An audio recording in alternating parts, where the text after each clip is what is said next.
The first thing I want to say is that we can't be addicted to nutrients, but we can be addicted to sugar. Sugar on its own is not a nutrient. It's an energy source. Hello everyone, welcome to Mind Blowing Health and Wellness with Violet. Today I'm talking about food addiction. More specifically, sugar addiction. Most people are not aware that they're addicted to sugar. I wasn't. And we don't really figure that out until we actually try to stop eating sugar. And then all of a sudden we realize we can't. The reason I make these videos is because I want people to understand that the physiological things that we go through on a daily basis affect our mental health. And that when we solve some of these physiological things, well, we can just make our lives a little bit easier. We can help ourselves to be a little bit happier, and we can be stronger. We need to understand that sugar is not only the thing that you find in cookies and cakes and chocolate bars and sodas. Sugar is any type of carbohydrate, which means that sugar is grain, starches like potatoes. Any processed food is a carbohydrate or has carbohydrates in it.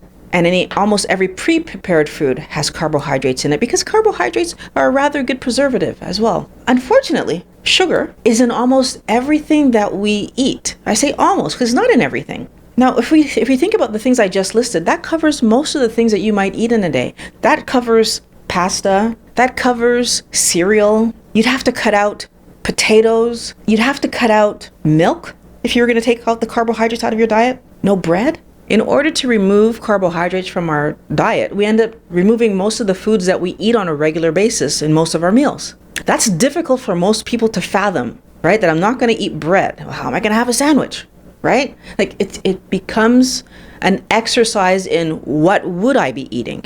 With that, I haven't talked about the fun foods that you wouldn't be eating, right? Like I haven't even brought chips into the story. I haven't brought milkshakes into the story. I'm just talking about supper, lunch, breakfast. And we're already struggling. Okay, I want to give you a definition of addiction. I'm going to read it just to make sure that I say it correctly. Addiction is a condition in which a person engages in the use of a substance or in a behavior for which the rewarding effects provide a compelling incentive to repeatedly pursue the behavior despite detrimental consequences. Now, everyone's going to be like, what detrimental consequences are there from eating sugar? Well, let me tell you. Diabetes, Alzheimer's, seizures for some people, metabolic syndrome, inflammation, weight gain, pain. There are multiple reasons, or I should say, there are multiple negative side effects, detrimental side effects from eating sugar. Of course, they don't happen overnight. It's not that I eat a spoon of sugar and then tomorrow I'm in pain. Unless you were doing keto for a long period of time like I was, and then you eat a potato and learn that, oh my God, tomorrow I was in pain. But for most people, that's not what it looks like. For most people, they will eat normally and feel normal because they've been eating this way forever, so they don't realize that there's actually something negative happening, but the repercussions of it shows itself maybe 10, 15, 20 years down the road. It's not as if you take some strychnine and then you die right away. You eat some sugar and this built up in your system causes problems long term. That is precisely why every time you eat sugar, your body converts it to fat to get it out of the system because it's that toxic. Your body converts it to glycogen right away, and it uses as much of it can use as energy right away to get it out of the system because it's that toxic. So we need to recognize and allow ourselves to acknowledge that sugar isn't healthy for us. When you eat sugar, your brain reacts. Actually, there's a dopamine release that happens, and your brain is eliciting this really pleasurable sensation because, again, it's addictive. And it's important for us to accept that piece of information is true of every person. There are studies that show that when you eat sugar, your brain reacts in a very similar way as if you took cocaine.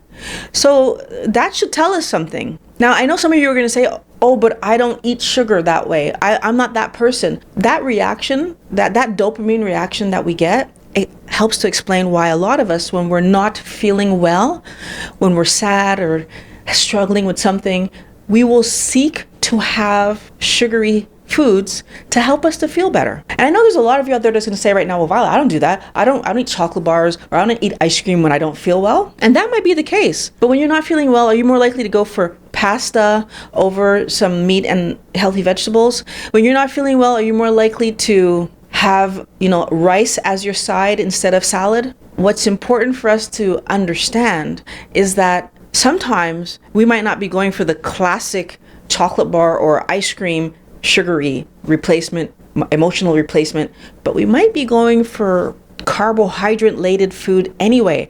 If I eat bread when I'm not feeling well, if I eat cereal when I'm not happy, that's still a sugar rush for my body because dopamine will still be released. I actually believe that most of us are so used to our bodies reacting to sugar because we don't even know how much sugar that we actually eat in a day, because we were not aware that carbohydrates and sugar and it's interchangeable, and that actually carbohydrates are really bad for us. Because we don't know that piece of information, we're not tracking how much of it we're eating. We know exactly how much alcohol we intake. Exactly. Because we know it's toxic to our system, and most of us who don't have an issue with alcohol manage it, but we don't manage our sugar. I want to give you some numbers to help you understand what we're actually talking about here. One slice of bread is 15 grams of carbohydrates. So if you make a sandwich, we're talking about 30 grams of carbs. If you add a can of soda to that, a regular can of soda, you're talking about another 41 grams of carbs approximately. So now we're up to 71. Now, if you think about it,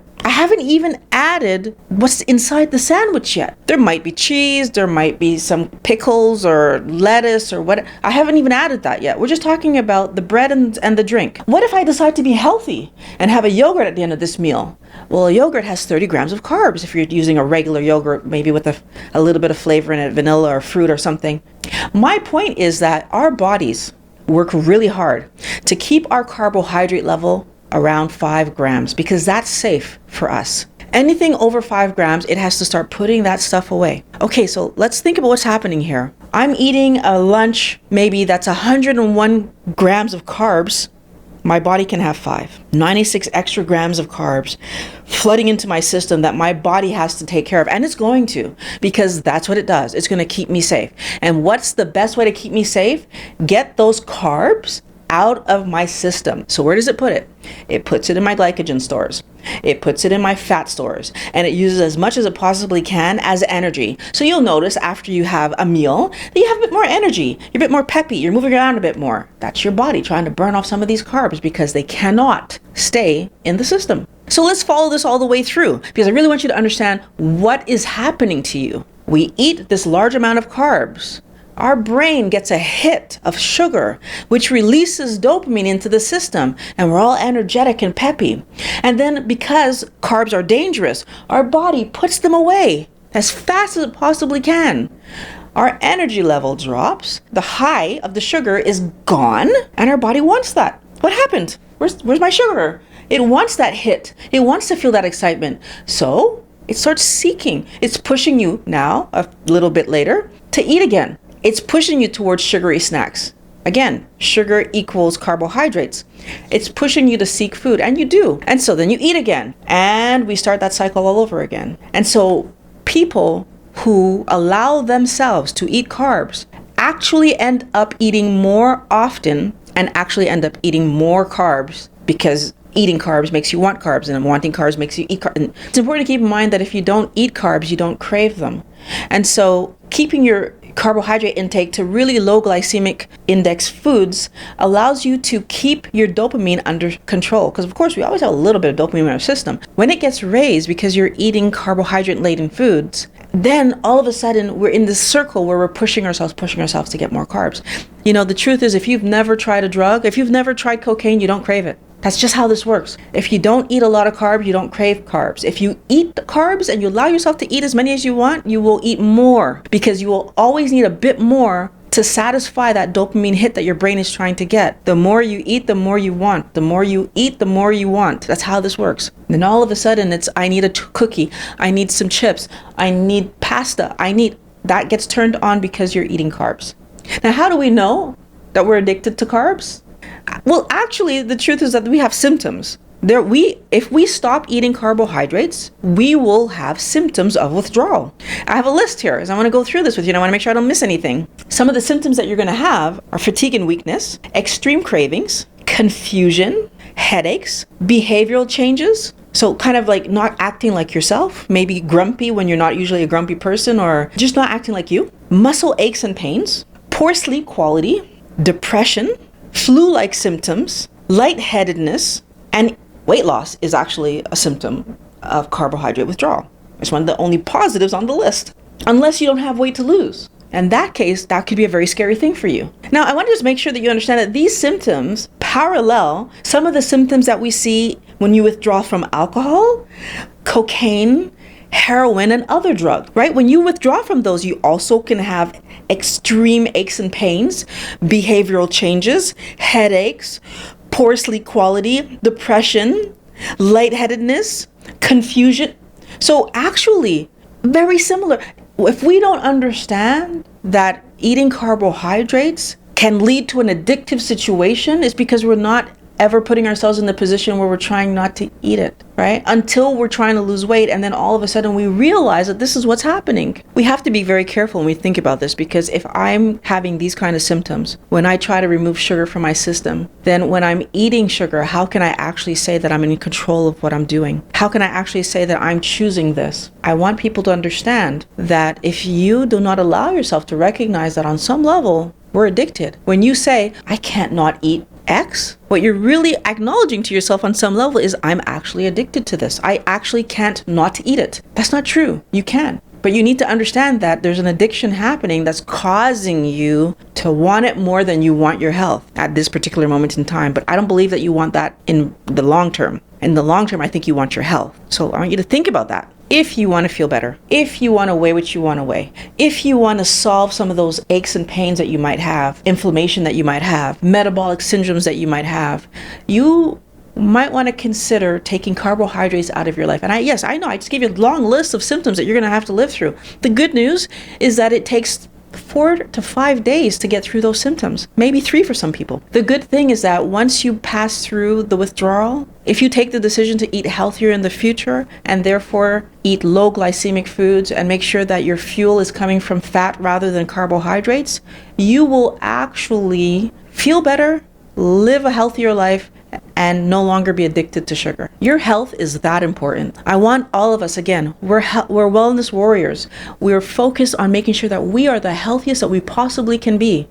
And that means looking at everything that we're doing about our health, our mental health and our physical health, solving our metabolic syndromes, and moving into the future stronger and happier for it. Your health is worth this effort. I want to thank you for watching Mind-Blowing Health and Wellness with Violet, and I will talk to you in the next video. And please take a moment to subscribe, because I do make videos every Monday, and I'm making these videos for you. Thank you.